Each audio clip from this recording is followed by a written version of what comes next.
everyone, and welcome back to Miss Hyder's Reading Corner. And this week is going to be my last week of read alouds for a while because I'm going to be busy during the summer, and I know it is the last week of school for many students and teachers this week. So I'm going to be doing inspiration as a theme, and every day I'm going to be reading a new quote or poem before I start reading. So today's quote is by Gandhi, and it is "Be the change you want to see in the world." And the book I am doing today is Hidden Figures, the true story of 4 Black women and the space race. So I hope you enjoy today's read aloud. Dorothy Vaughan, Mary Jackson, Katherine Johnson, and Christine Darden were good at math. Really good. In 1943, the United States was at war, World War II. Dorothy Vaughan wanted to serve her country by working for the National Advisory Committee for Aeronautics, the government agency that designed airplanes. Having the best airplanes would help America win the war. Making airplanes fly faster and higher and safer meant doing lots of tests at the agency's Langley Laboratory in Hampton, Virginia. Tests meant numbers, numbers meant math, and math meant computers. Today we think of computers as machines, but in the 1940s, computers were actual people like Dorothy, Mary, Katherine, and Christine. Their job was to do math. Because Dorothy was Black and a woman, some people thought it was impossible for her to get a job as a computer. She lived in Virginia, a southern state where laws segregated or kept apart Black people and white people. They could not eat in the same restaurants. They could not drink from the same water fountains. They could not use the same restrooms. They could not play on the same sports teams. They could not sit near each other in movie theaters. They could not marry someone of a different race. But Dorothy didn't think it was impossible. She was good at math, really good. She knew she was the right person for the job. She applied, and the laboratory offered her a position as a computer. At work, Blacks and whites were kept apart. The white computers worked in one building, and Dorothy and the other Black computers worked in a different building, in their separate office. Even though they worked on the same kind of assignments, the Black computers and white computers used separate bathrooms and ate in separate lunchrooms. America won the war in 1945, but Dorothy stayed on her job, still trying to make airplanes faster and safer. America won the war in 1945, but Dorothy stayed on the job, still trying to make airplanes faster and safer. By 1951, the Americans and the Russians were competing to see who could build the best planes. That meant more experiments and more numbers, lots and lots of numbers, and more numbers meant the need for more computers. That's when Mary Jackson got a job as a computer at Langley. She worked in a group that tested model airplanes in wind tunnels. A wind tunnel was a machine like a huge metal box with a powerful fan attached. Mary put model airplanes in the wind tunnel and blasted them with air from the fan. This experiment helped her group improve their designs on the models before building full-size airplanes. Mary wanted to become an engineer, but officials said it was impossible. Most of the engineers at the laboratory were men, and to become an engineer, Mary needed to take high-level math classes, but she wasn't allowed to go inside the white school where the classes were taught. But Mary was good at math, really good, and she refused to give up. She got permission to enter the school building and take the math classes, and she earned good grades. Because she didn't give up, Mary Jackson became the first African-American female engineer at the laboratory.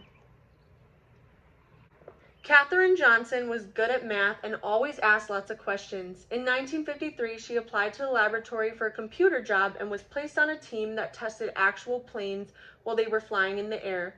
Their research was used to figure out ways to prevent future plane crashes. In one of their first projects, she learned how to analyze turbulence or dangerous gusts of wind. No one knows how many lives her work may have helped save. Katherine wanted to help the group prepare its research reports, so she asked if she could go to meetings with the other experts on her team. Her boss told her it was impossible. Women aren't allowed to attend meetings, he said. But Katherine knew she was as good at math as anyone else, maybe better. She asked him again and again and again.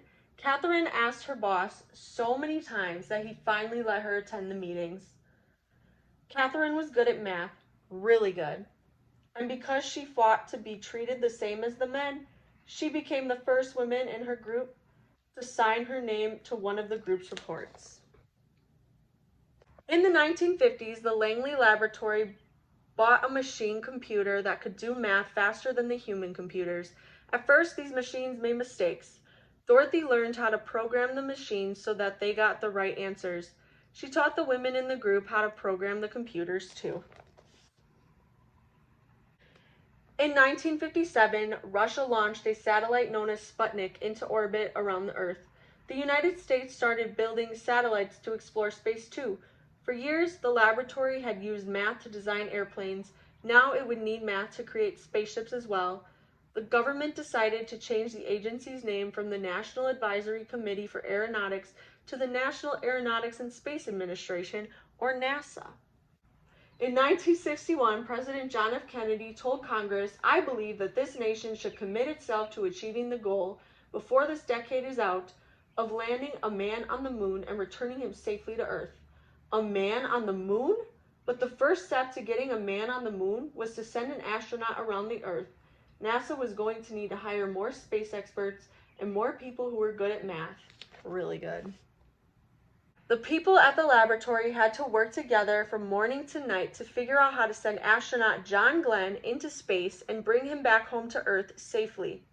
Katherine Johnson knew she could use math to help. "Tell me where you want his spaceship to land, and I'll tell you where to launch it," Katherine told her boss. Katherine helped calculate the trajectories or pathways that rockets traveled through space. She had to plan Glenn's exact route from takeoff in Florida to splashdown in the Atlantic Ocean. There was no room for error. No one was better than Katherine at solving these tricky math problems. Days before this mission, John Glenn wanted Katherine to double-check the machine computer's trajectory calculations to be sure it hadn't made any mistakes. When Katherine said the numbers were correct, Glenn was ready to go. On February 20th, 1962, Glenn blasted off into space, circled the Earth, and made his way home safely. Meanwhile, laws began to change so that black and white students could go to school together. Blacks fought for these rights to sit beside whites on buses and to drink from the same water fountains.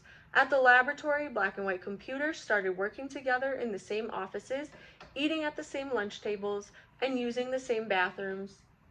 Black and white moviegoers could sit next to each other in the same theater. Across the country, people started to think about ways to bring equality to all Americans. Christine Darden was good at math and she loved electronic computers. She started working at Langley in 1967. Christine wanted to become an engineer, and thanks to Dorothy, Mary, and Catherine, she knew it was possible. Eventually, she became an engineer for supersonic airplanes, planes flying faster than the speed of sound. But her first job was to help with NASA's mission to the moon. The people at the laboratory prepared for years to send astronauts to the moon, about 238,900 miles away from the Earth. Finally, on July 20th, 1969, the world watched as the three men arrived at the moon in their Apollo 11 spacecraft. "That's one small step for man, one giant leap for mankind," said astronaut Neil Armstrong when he stepped onto the dusty surface. But it was also a giant leap for Dorothy, Mary, Catherine, Christine, and all of the computers and engineers who had worked at the laboratory over the years. The moon landing was a success from takeoff to splashdown, but there was no time to rest. Once NASA landed astronauts on the moon, the people at the laboratory began dreaming of sending humans to other planets such as Mars, Jupiter, or Saturn. They started to imagine hyper-fast space planes that could travel around the Earth at 7 times the speed of sound. The next adventure wouldn't be easy and would require lots of tests and lots more numbers, but Dorothy, Mary, Catherine, and Christine knew one thing: with hard work, perseverance, and a love of math, anything was possible.